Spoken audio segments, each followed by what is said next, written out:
बहू पर विश्वास तो करो। जब से पारुल की शादी पक्की हुई थी तब से घर में हर रोज किसी न किसी का आना लगा ही रहता था। कभी कोई आ जाता तो कभी ये लोग खुद शॉपिंग के लिए निकल जाते। ज़्यादा समय नहीं था, हड़बड़ी में गड़बड़ी ना हो इसलिए सामान की लिस्ट तैयार थी। इन सब काम का बीड़ा उठा रखा था कि घर की बहू भाविका और बेटे नवीन ने।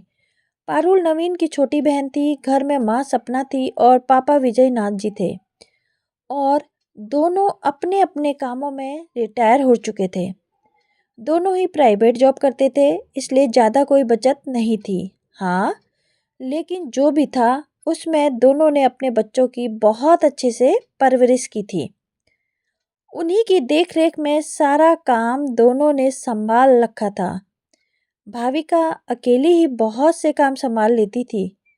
सपना जी ने तो यह कहकर अपनी जिम्मेदारी से इतिश्री कर ली कि मेरे तो बेटे की शादी में ही बहुत काम कर लिया था, अब करने दो इन दोनों को। आखिरकार ये दोनों भी तो जाने कि घर में ऐसे काम किस तरीके से होते हैं। और वैसे भी छोटी ननद की शादी है, भाभी काम नहीं करेगी तो और कौन करेगा। भाविका को इससे कोई परेशानी भी नहीं थी। वह खुशी खुशी सब कुछ संभाल रही थी, हर चीज में बढ़ चढ़कर हिस्सा ले रही थी। सास ससुर के कमरे की अलमारी खराब हो चुकी थी, इसलिए उसने खुशी खुशी अपने कमरे की एक अलमारी खाली भी कर दी थी कि जिसमें पारुल के कपड़े और बाकी सामान भी रखा हुआ था। वैसे भी वो बहू का कमरा था तो उस कमरे में हर कोई एकदम से नहीं आता था, इसलिए भाविका के कमरे में ही सामान रखा गया था। पर एक चीज उसे बहुत बड़ी अजीब लग रही थी। जब भी वो शॉपिंग करके अपनी ननद या पति के साथ जाती तो सासू माँ पैसे कभी भी उसके हाथ में नहीं रखती। या तो पैसे पारुल के हाथ में रखती या फिर नवीन के हाथ में।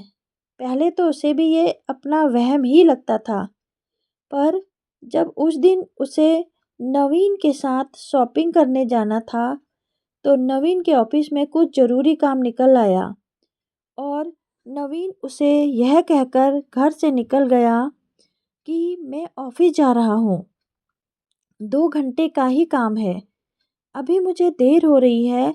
तुम एक काम करना, माँ से पैसे लेकर ऑफिस ही आ जाना, वहाँ से हम दोनों शॉपिंग करके निकल जाएंगे। अपना काम फ्री करके जब मैं भाविका तैयार होकर सासू माँ के पास गई, माँ जी ये कहकर गए हैं कि ऑफिस ही आ जाना, वहीं से शॉपिंग करने जाएंगे, तो आप मुझे पैसे दे दें ताकि मैं जल्दी से जल्दी रवाना हो जाऊं। नवीन जी वहाँ मेरा इंतज़ार कर रहे होंगे। एक पल के लिए तो सपना जी बिल्कुल चुप ही हो गई, फिर थोड़ा रुक कर बोली, अरे तो नवीन को यहाँ बुला लेती और यहीं से साथ निकल लेती।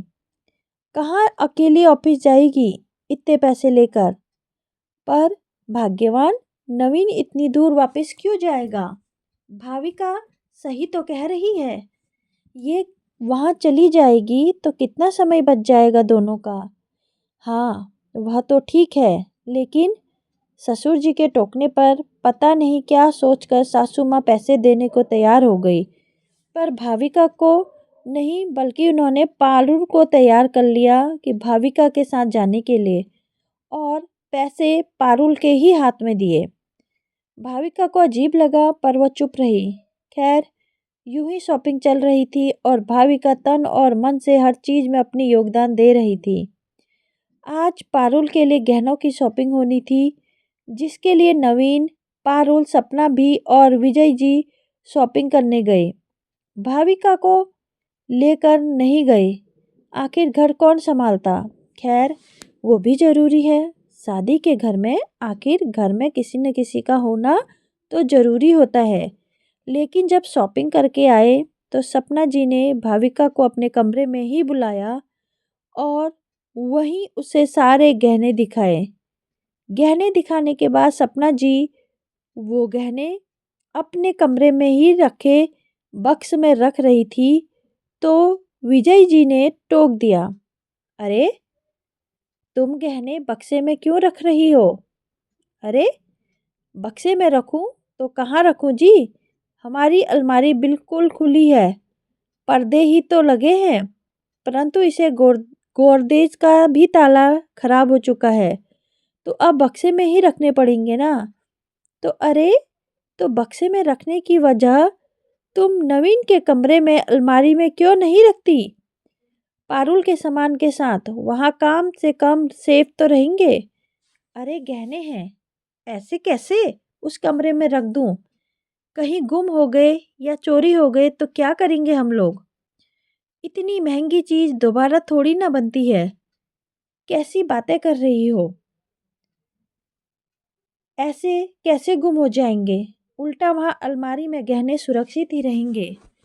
वह तो ठीक है, लेकिन क्या बहू इन्हें संभाल पाएगी? पता ना। एक हाउसवाइफ उन चीज़ों को आसानी से संभाल नहीं पाती। वाह, क्या सोच है तुम्हारी! जो पूरे घर को संभालती है, क्या वह गहने नहीं संभाल सकती? एक हाउसवाइफ के पास पूरा घर होता है, जो उसकी कर्म भूमि होता है। उसे अच्छे से संभालना, उसकी देखभाल करना वह कर्म योगिनी की तरह करती है। बदले में उसके काम को लोग कुछ नहीं समझते।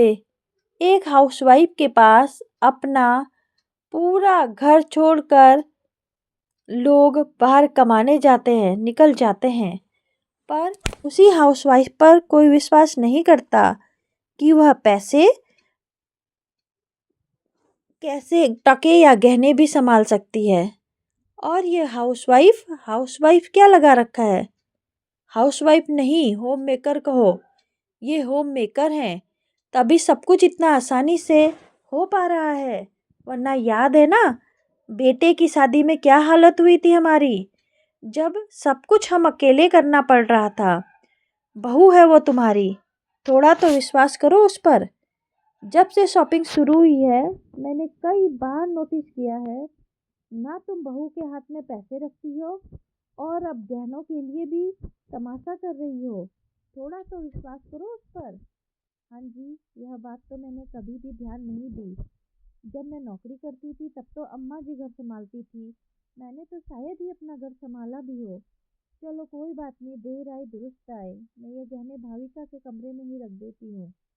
कहकर सासू माँ गहने लेकर चल दी भाविका के कमरे में। वहीं बाहर खड़ी भाविका अपने ससुर जी की बात सुनकर आज अपने होम मेकर होने पर बहुत ज़्यादा गर्व महसूस कर रही थी। Thank you so much for listening my story. Share subscribe जरूर करें।